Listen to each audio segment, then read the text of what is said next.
स्वागत है आपका हमारे YouTube चैनल कहानियां बाय एनके पर। अमावस्या की वो रात जब बिल्कुल अंधेरा था, हाथ को हाथ नहीं दिखाई पड़ता था। ऐसी अंधेरी रात में निशांत अपनी कार से घर की ओर जा रहा था। वह जल्द से जल्द घर पहुंचना चाहता था। तभी उसे रास्ते में एक आदमी काले कपड़े पहने चलता दिखाई दिया। निशांत आगे बढ़ रहा था, तभी उसने हाथ दिया। निशांत गाड़ी रोकना नहीं चाह रहा था, लेकिन अचानक वह आगे आ गया। जोर से ब्रेक लगाकर निशांत ने गाड़ी रोकी। उसे बहुत गुस्सा आया। निशांत, क्या है, मरना है क्या? वह आदमी साइड वाली विंडो के पास आकर बोला, आदमी, मरना नहीं, बचाना है तुझे, तेरे परिवार को, तेरे कारोबार को। निशांत को कुछ समझ में नहीं आ रहा था। आदमी परेशान है, फिर भी इतना गुस्सा। कारोबार तेरा चल नहीं रहा, परिवार बीमारी से परेशान है और तुझे नहीं पता तेरे ऊपर मौत का साया छाया हुआ है।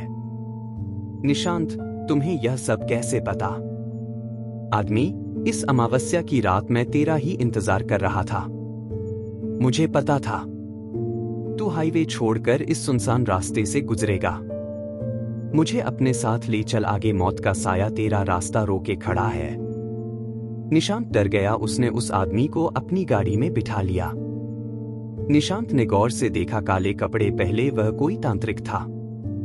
गले में कई छोटी बड़ी माला पड़ी हुई थी, हाथ की हर उंगली में अंगूठी, उसका रंग भी सांवला था, आंखों में काजल लगाए हुए था। निशांत ने सोचा कहीं इसे गाड़ी में बिठाकर कोई गलती तो नहीं कर दी, लेकिन इसकी बातों को सुनकर वो इसे बैठाने से रोक नहीं पाया। निशांत चुपचाप गाड़ी चला रहा था। तभी उस तांत्रिक ने कहा, तांत्रिक, रुक जा यहीं पर, वो सामने देख, जिन्न खड़ा है। अगर तू आगे जाएगा तो तेरी गाड़ी का एक्सीडेंट हो जाएगा। निशांत, लेकिन बाबा मुझे तो कोई दिखाई नहीं दे रहा है। तांत्रिक, चुप रह, वो तुझे बुला रहा है, तेरी मौत बनकर। चुपचाप गाड़ी की लाइट बंद कर दे। निशांत ने ऐसा ही किया। गाड़ी की लाइट बंद करते ही सारे में गुप अंधेरा छा गया। तभी निशांत ने तेज आवाज सुनी, जैसे धड़ाम से कुछ गिरा है। तांत्रिक, लाइट जला, लगता है वो जा रहा है। निशांत ने लाइट जलाकर देखा तो रास्ते में एक बड़ा सा पेड़ गिरा पड़ा था। निशांत, बाबा, अभी तो वहां कुछ नहीं था। तांत्रिक, चुप रह, वह जिन्न गुस्सा होकर जा रहा है, उसे पता लग गया कि मैंने तेरी रक्षा की है। निशांत, लेकिन बाबा मुझे तो कुछ दिखाई नहीं दे रहा है। तांत्रिक, वह चला गया, लेकिन गुस्से में यह पेड़ बीच में गिरा गया। यहां से गाड़ी मोड़ ले, वैसे भी आगे जा नहीं सकते। निशांत, बाबा आपने मेरी जान बचा ली, बहुत बहुत धन्यवाद। तांत्रिक, वो सब बाद में, भाग यहां से, ये जिन्न बहुत शक्तिशाली होते हैं। निशांत गाड़ी मोड़कर दौड़ा रहा था। फिर वह हाईवे पर पहुंच गया। शहर आने वाला था, तभी तांत्रिक ने कहा, तांत्रिक, गाड़ी रोक दे, मुझे यहीं उतरना है। निशांत, लेकिन बाबा, इस सुनसान रास्ते पर आप कहां जाएंगे?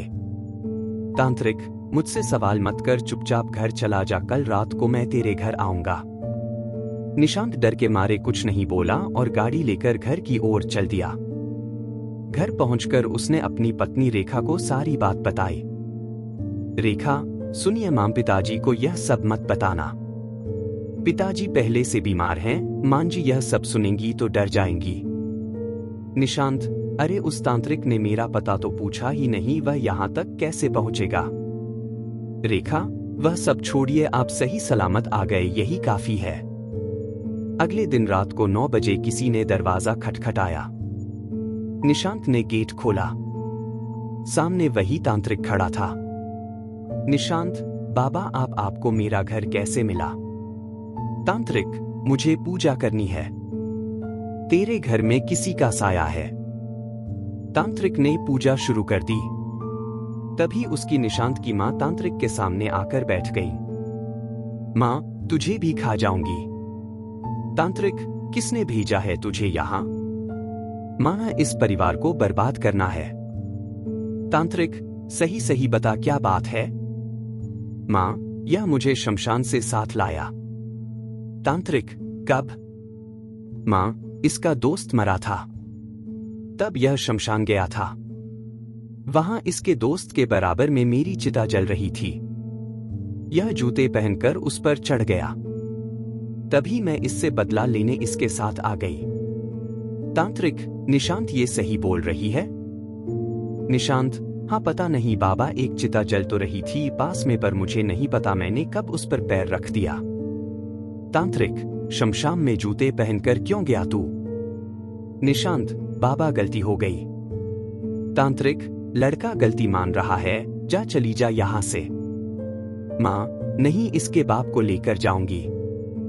तांत्रिक, मेरे साथ चल, मैं तुझे मुक्ति दिलाऊंगा। माँ, मुझे मुक्ति नहीं मिल सकती, मेरी बेटी भूखी है। तांत्रिक, कहाँ है तेरी बेटी?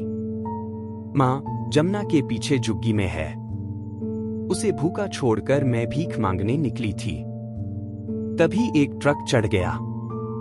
मेरी बेटी मेरा इंतजार कर रही है।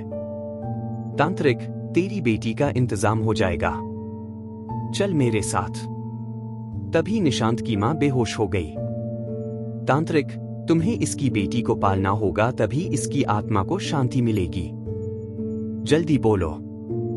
रेखा, ठीक है बाबा, हम पालेंगे, लेकिन पिताजी को ठीक कर दीजिए। निशांत ने भी उसकी हाँ में हाँ मिलाई। तांत्रिक और निशांत उस झुग्गी में गए। वहां झुग्गी वालों से बात की और निशांत ने उस बच्ची को गोद ले लिया। उसके बाद न तो वह तांत्रिक नजर आया न वह चुड़ैल। निशांत का परिवार बहुत खुशहाल हो गया। उसके पिता स्वस्थ हो गए। कारोबार फिर से चलने लगा।